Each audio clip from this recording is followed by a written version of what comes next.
Okay, THE compliance made simple with Leoma's Wells from the American Simmental Association. All right, hi all. My name is Leoma Wells and I work here in Total Herd Enrollment and DNA Services. And tonight we're going to be following up with our last session.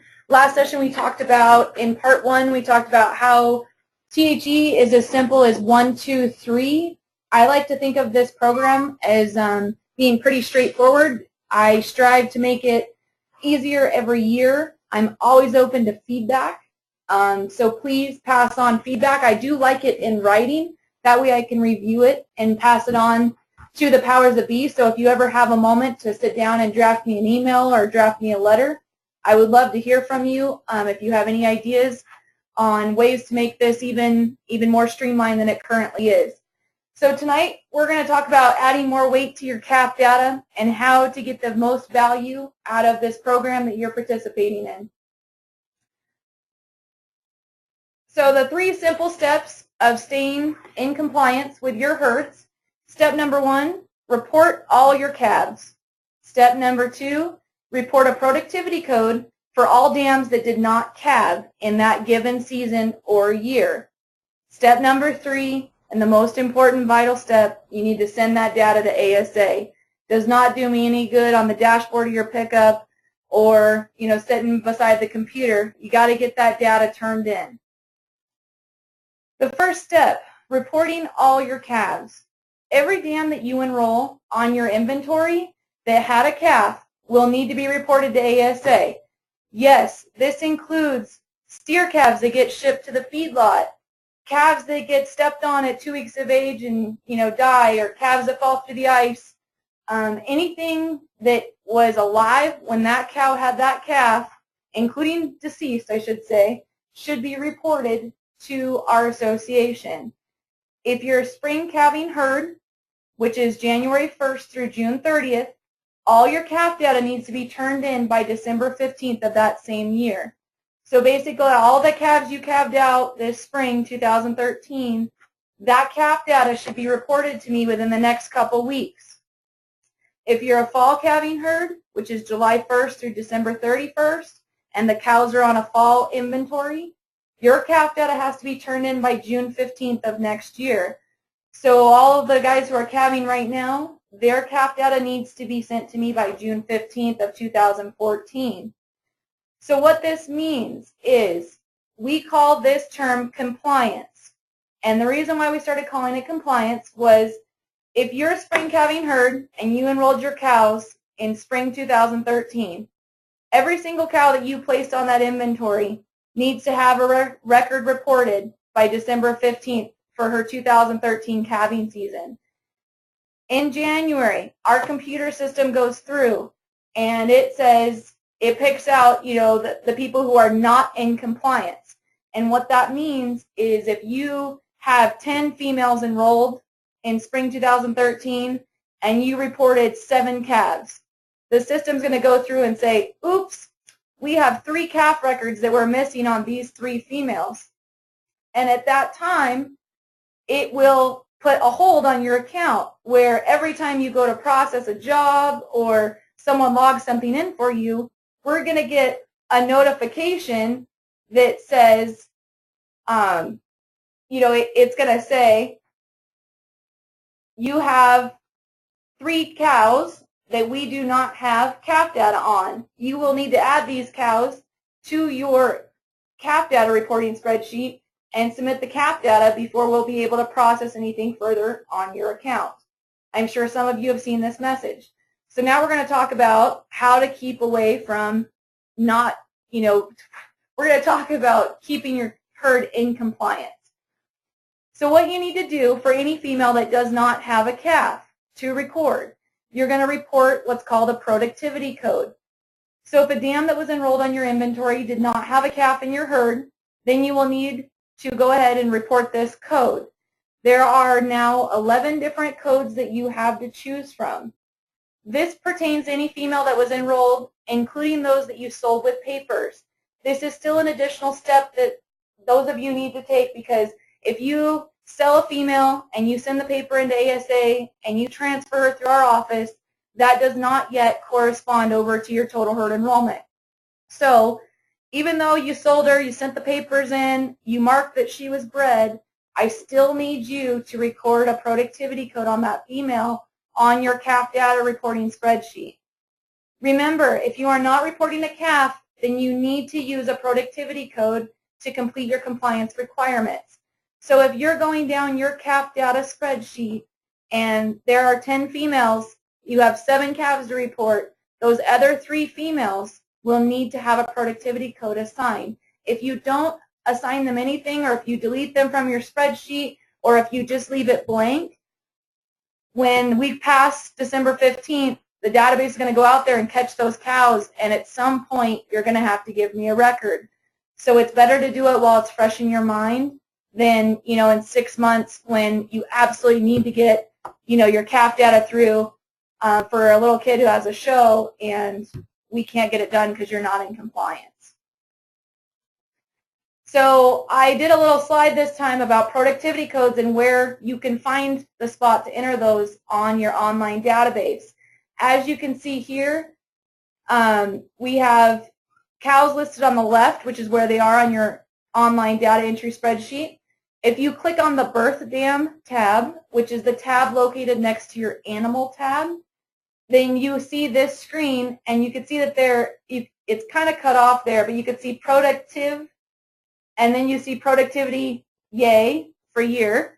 And under the productivity column is where you would enter in the appropriate code. And for a list of those codes, you can go click on that blue column header. Each of those are help boxes. And so you could click on the column header if you don't happen to have a copy of your standard code sheet. It would pop up with that help box. You would select the code, and you just fill it right in there. And the column next to it, productivity year, that's where you indicate the year that you're reporting that code for. A way to think about it is if this cow did not have a 2012 calf, in this example that I have used here, and she came up open, and we've rebred her, she'll have a calf in 2013 on her normal schedule. I have filled in a productivity code of an 8, and then the productivity year is 2012, because that code 8 is acting as a placeholder for a 2012 born calf. So that tells the database, oops, he didn't just forget to report a calf. That cow did not have a calf to report. So once you went down your list of females and filled in either a calf record for the given year or this productivity code, that would be ideal, and that's what keeps your herd in compliance. Last but not least, our step 3, you need to send that data to ASAE. You can do this either online via your herd book services with your website login, by completing the calf data spreadsheet. You can email it to the@simgene.com by using a downloaded spreadsheet, or I'd be more than happy to email you a spreadsheet with your cows preloaded on it. And you can also complete the registration data applications that we here in the office can either mail or fax to you. You do have, if your computer goes down or you have a virus and you don't want to communicate online for a while, we'd be more than happy to send you out the paper forms. Your data can be submitted at any time or at certain intervals, such as after calving, weaning, or yearling. I do get quite a few questions about when to submit your data, and it seems to work out pretty well. The gentlemen who start, or the ladies who start jobs right after you start calving, and especially if you have a larger herd, you just have a running incomplete spreadsheet on your account that you're filling in calf data as as you're calving those cows out. And then when you get all done and that last cow is calved, then you go in and you resume your spreadsheet, fill in that last calf record, and get it submitted through completion. Then when you complete your weaning weights, all of that data is already in there. All you got to do is click a button, it comes back up, and you record the weaning weights. Some people prefer to wait till after they've weaned anything to put any data in our database, and that's okay too. However, we do need to see that data by December 15th so that you can remain in compliance for spring calvers, and June 15th if you want to remain in compliance for fall calvers. So make sure that you're not waiting so long to get me that data that you're falling out of compliance. So now what I'm going to do is I'm going to take a look here, and we're going to go to the website, and I would like to take this time. We're going to log in.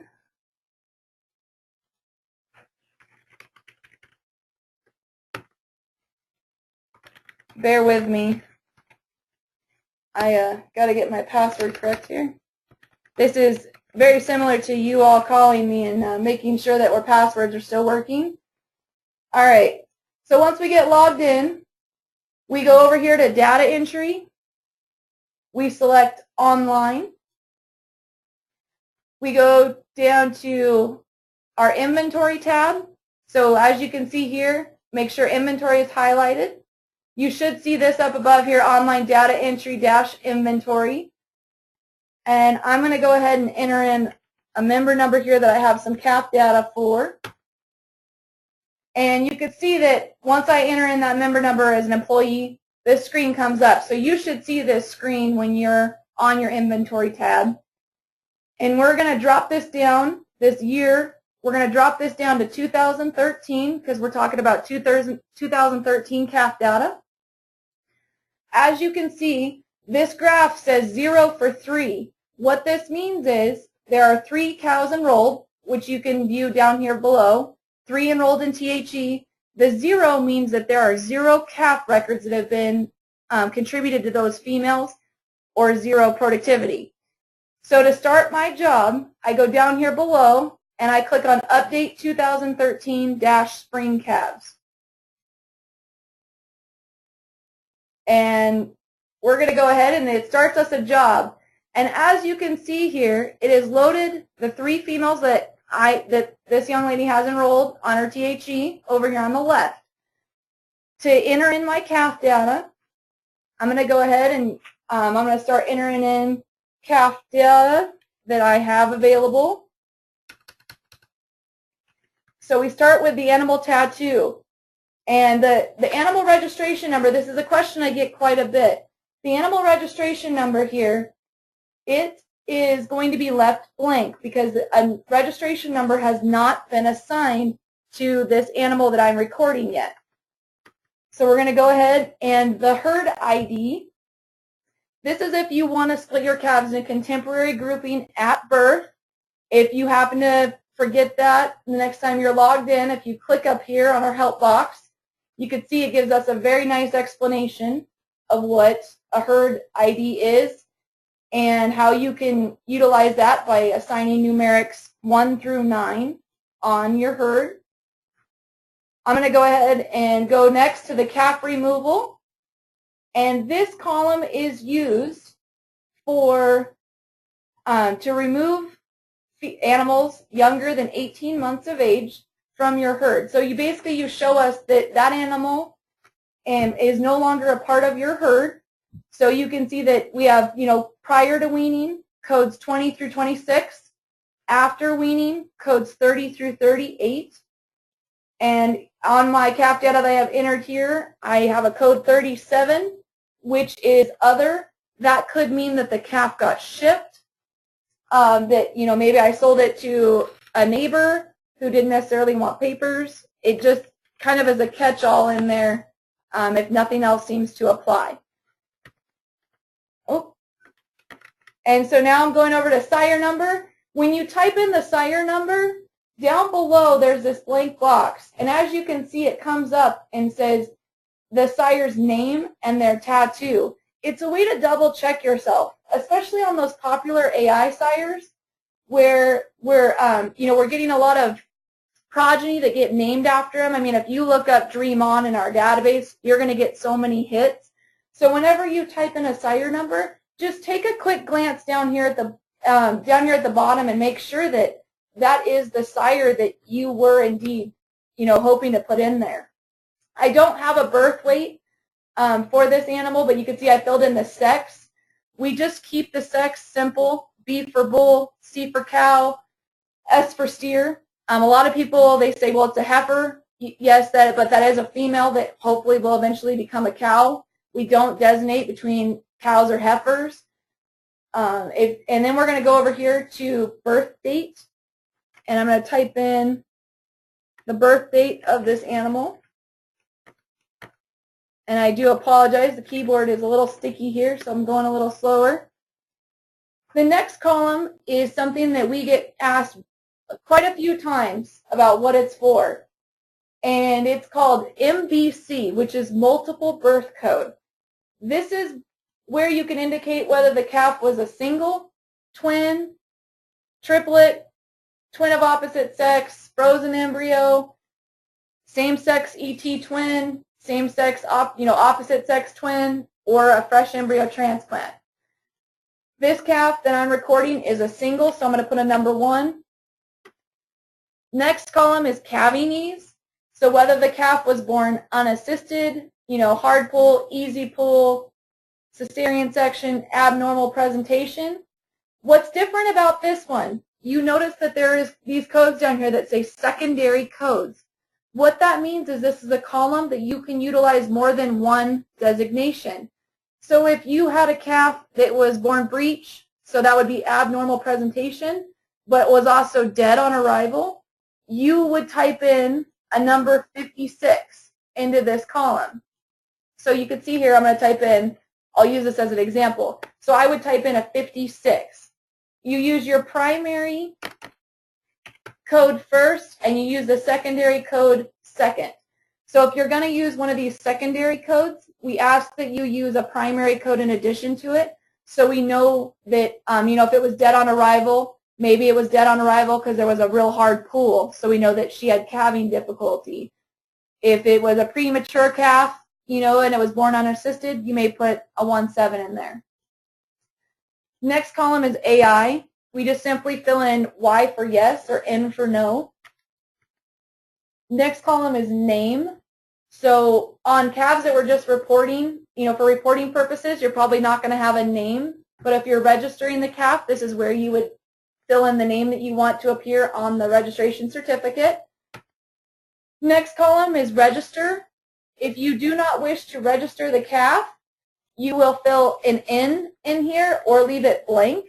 If you want to register the calf, you place a Y in there. If you leave it blank, the calf is just going to be placed on file. It's not going to be registered. Next column is certificate. So this is whether you want a paper certificate mailed out to you. Y for yes, N for no. Or leave it blank and it will electronically store your certificate. The next column is for Simbra animals. If you would like your animal to be registered as a Simbra, you would fill a Y in there. Otherwise, go ahead and leave it blank or put an N. The next column is a required column. It's horn, polled, or scurred. So we can fill in a P for polled, an H for horned, or an S for scurs. Next column is color. B for black, R for red, Y for yellow, W for white. I think we have quite a few in here as options. You can see, but it's predominant color. So don't worry about if it's a black with white face or if it has a Bronco belly. You just fill in the predominant color of the animal. You can see that we also have designations for homozygous black and heterozygous black. So if you have tested your animal, or if you know via the pedigree of the animal that it is heterozygous or homozygous, well, you probably wouldn't know heterozygous, but you would know homozygous, then you can go ahead and feel free to fill that in. But there is a disclaimer that appears on the website, that we are entrusting that everyone is honesty of reporting on that. The owner and the breeder columns, you may leave blank unless you are working on a junior. So if you were an adult who has a junior account associated with your account and you wanted the calf to be recorded to your junior child and you were logged in underneath the farm, you would fill in the owner. Member number there. The breeder, like I said, we leave that blank unless we're recording a frozen embryo calf. Then we have to fill in a breeder. Breed codes is this next column. We utilize this column if you're not listing a sire for a calf. So if you had a cow running out in a multi-sire pasture, or if you're just not quite sure who that sire was, you would fill in breed codes for your calf here, and you do not have to fill in breed codes if you're listing both a sire and a dam. So I always say, don't spend your time filling in columns that you don't have to. Don't fill in this column unless you're not listing a sire. And once again, you can click on the help box. This will assist you with how to correctly enter the breeds, and it does have a list of all the breeds that we recognize. If you are utilizing a breed that is not on this list, please contact one of us ladies in processing, and we'll go ahead and try to find you a breed code for the breed that you're utilizing. So as you can kind of view here, we have different layers to our spreadsheet. We're currently on the animal. As I discussed about productivity, we would have to click on the birth dam tab. That productivity column is here. If you would like to expand that column, you can click right here, and you can see that my cursor goes to arrows, and I can drag that column out where you can see the whole word if you would like to. And I clicked on the help box. Number 1 is a stillborn calf, a number 2 is an aborted, and so on and so forth. But one thing to note, if you utilize a productivity code, you do not report a calf under the animal tab. So if you fill in a productivity code here and tell me that this cow aborted with a code 2, and you fill in productivity year as 2013, you can't come over here and then enter in, a calf removal code and a sire. You are not able to do that. It's an either-or situation. So either you're reporting a productivity code for the cow and saying she did not have a calf, or you're giving me a calf data record for that given year. You have another layer to this spreadsheet. It's a donor dam. So if you have an ET calf to record and you fill in, like let's say it's 22A, and I click on the donor dam tab and I fill in my donor dam's registration number and I hit my enter key, you can see that it automatically fills in that donor dam's information here. And I would come back to my animal tab and continue filling in the rest of my calf data. And I'll just go real quick here.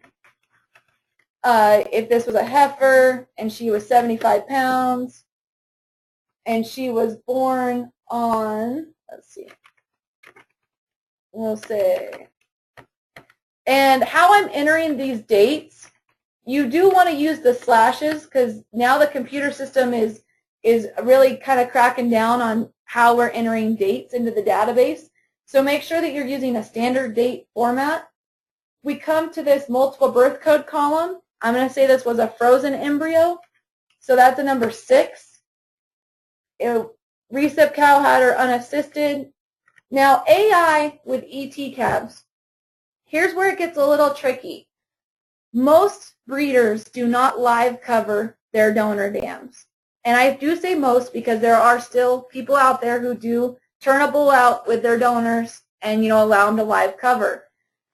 But I would say that most, probably upwards of 90% of them, these embryos are the result of an AI breeding. So the result of someone taking a straw of semen and, flushing, like breeding the cow and then flushing these eggs out.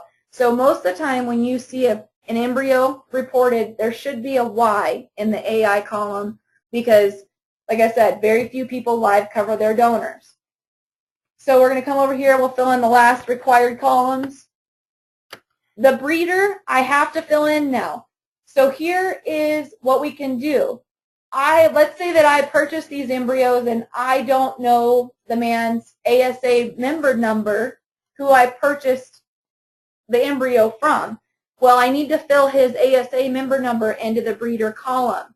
So if I click on donor dam and I go down to this checkbox down here below that says toggle animal links, I'm going to click on that. You can see that it made all of my animal registration numbers hyperlinks. So what I can do is I can click on this donor dam on her registration number. And you can see that it comes up with her pedigree display. And down below, you can see that the owner is 235719. In this case, happens to be Silverstone and Klein Cattle Company. If that is who you purchased the embryos from, so if I had purchased them from Silverstone, I would take this 6-digit number here, and I'm going to fill it in to my breeder column of my spreadsheet. So I would type in 235719.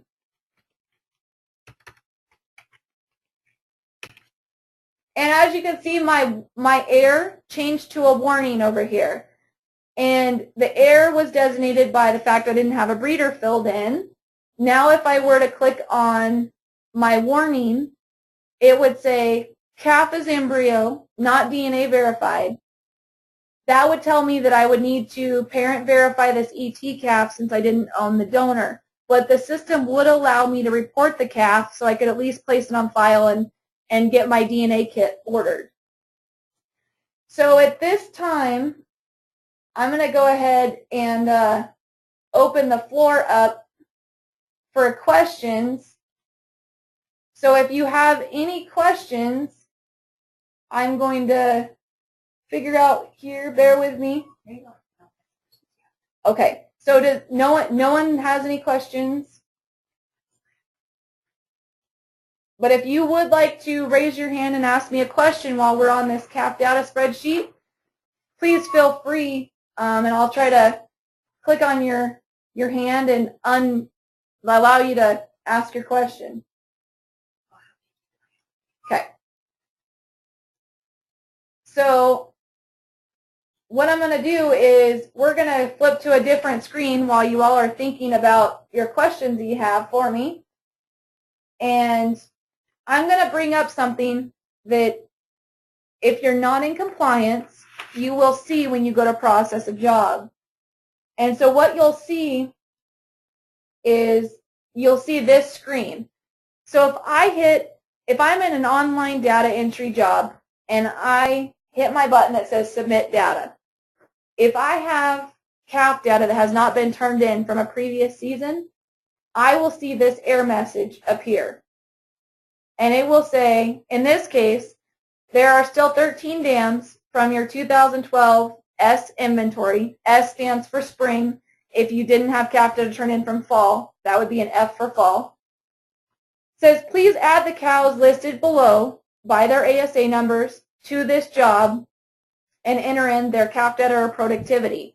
So if you see this message displayed and you're working on a calf data job or you're working on a transfer job, you could either print this list, jot the numbers down, and you would go back into your calf data job. So you would go back into this job and you would type in those females over here on the left, at the bottom of your job in a blank row, and you would report the calf data or productivity codes that were needed on those females.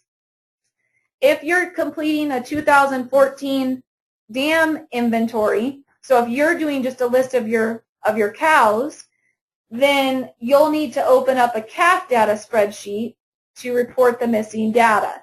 So the only time that you don't want to go ahead and add those cows to the current job you're working on is if you're working on an inventory job, because the system is missing calf data, not an inventory update. So just make sure that if you see that message appear, I'll show it once again. If you see this message come up when you go to submit a job on our online database, it means that ASAE needs this data from you before we can process anything further on your account.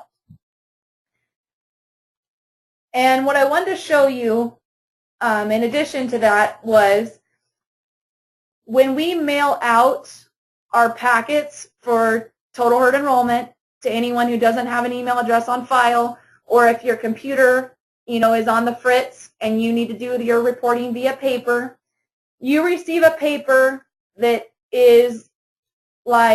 looks like this. And it'll have all of your females on the left. So it'll have the females that you have enrolled, and then you fill in your calf data and you mail it into us. And we take that and we input it into our database.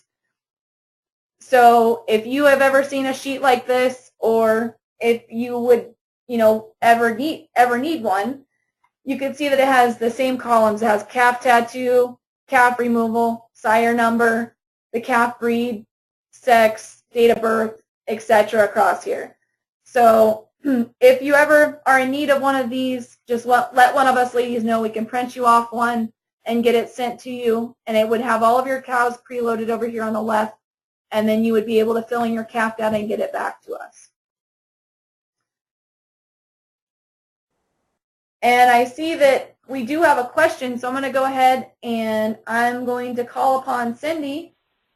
Cindy, what's your question?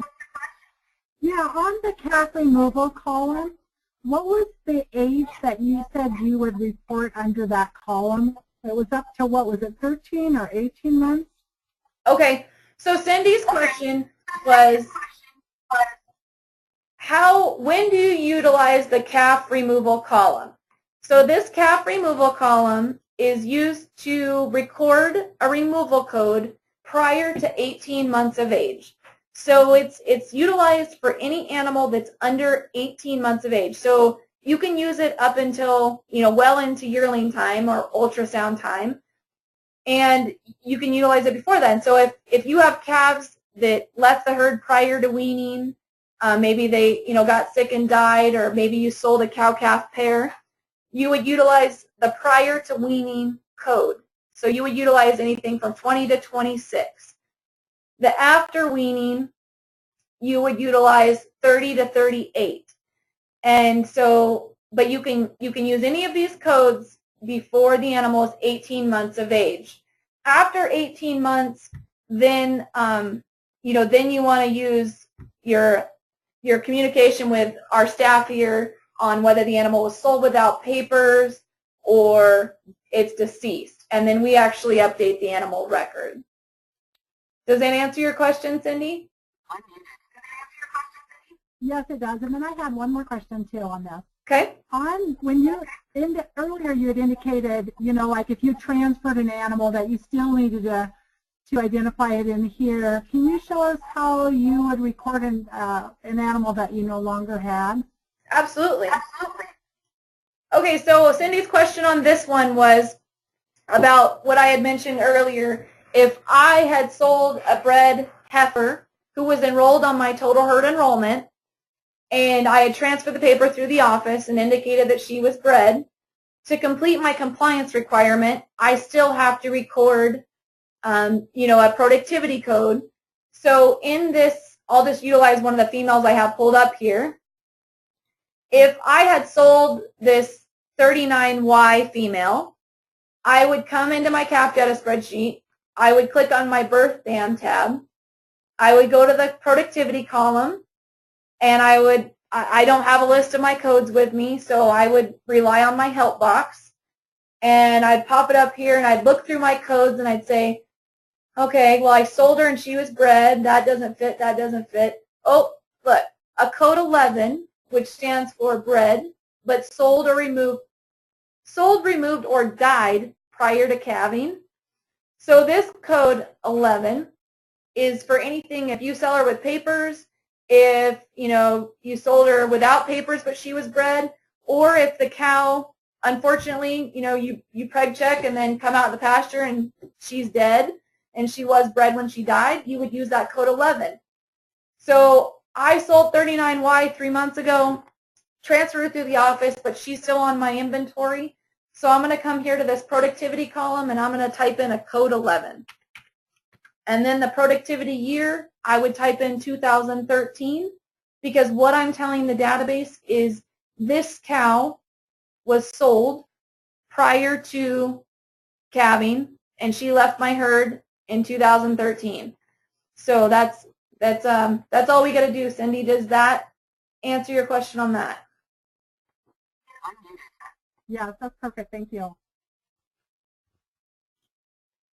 Does anyone else have any further questions as far as entering calf data, how to keep up with your compliance?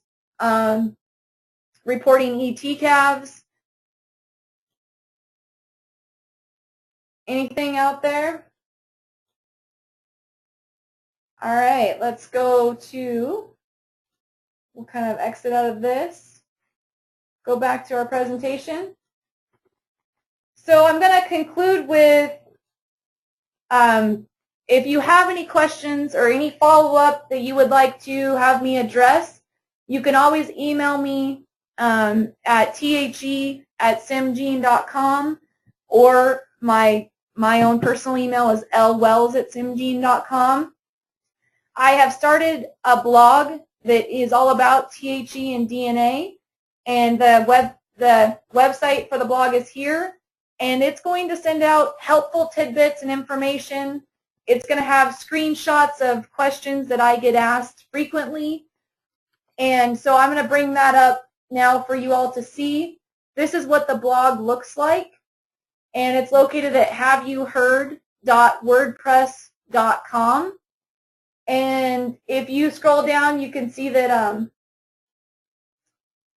the very first post you see is THE, how to start a calf data job online.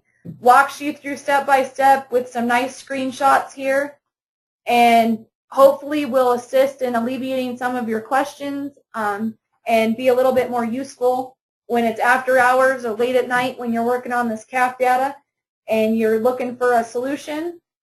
I have this divided up into two categories currently. Over here on the right, DNA and total herd enrollment. So if you're only concerned with total herd enrollment, you could click on this category. It would pop up and show you the archives of what I've done. You can see that this post is about enrolling your spring 2014 calving females. The next seminar, the e-seminar announcing tonight's seminar. Reminders. The THE packets went out in the mail, and then explanation on how to enroll your spring calving your spring calving females. And so then it's got instructions here with a screenshot on how to do a sort. If you are unfamiliar with blogs, just like me, how you follow my blog, down here at the bottom right corner is a link that says follow, and if you click on that, it pops up with a box that says follow Have You Heard. You type in your email address, and then you say sign me up. And every time that I put out a new post or something gets posted to this blog, it will send you an email notification, and you can come and take a look at the post, or if it doesn't concern you, you just throw it away, and hopefully the next post will be something that is in your ballpark. So I have the DNA pricing list, just a little bit of everything on here. And once again, it's always open for suggestions. So if you have something that maybe you struggle with or would like to know more about, feel free to email me, and I would be more than happy to try to put together a blog post answering or addressing your question. Because I'm sure that if you have the question, there are plenty more people out there who do. Never feel like you're alone, because there's a lot of questions that we answer on a daily basis that are very similar. So I once again like to ask if anyone has any lingering questions before we conclude our presentation. And I don't see anyone's hands going up, so with that, I'm going to go ahead and sign off. But remember, if you happen to think of a question later on this evening, or when Kathy gets this posted on our website, if you're watching back through it and something didn't quite make sense, please feel free to email or call me, and I will be more than happy to assist you. So thank you, and have a great evening.